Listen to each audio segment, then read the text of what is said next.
Nimaga bunaqa yurdingiz? Fil bilan hujum qilsangiz ham bo'lardi. Bilasizmi, odamlar bir-biridan farq qiladi.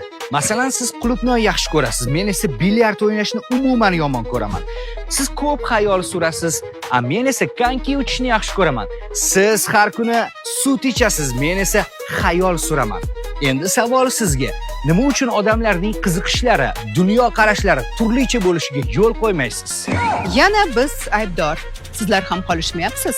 Nima uchun sizdagi o'ylamasak, umuman o'ylamadi deb hisoblaysiz?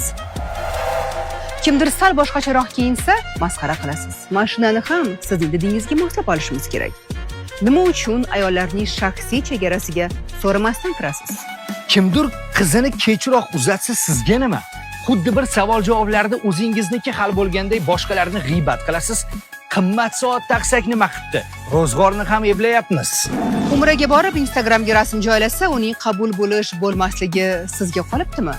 Qo'shnining qizi yarim kechasi uyga qaytsa, qachongacha yomon gumonda bo'lasiz? Qachongacha boshqalarning hayoti sizni qiziqtiradi? Avvallari erkaklar umuman g'iybat qilishmasdi. Nevidimka profil ochib olib, boshqalarning kommentariyasida dil og'ritishni bas qiling. So'rasak javob berasiz.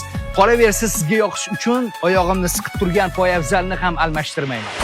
Va bilib qo'yingki, har bir qo'yning o'z oyog'idan osadilar.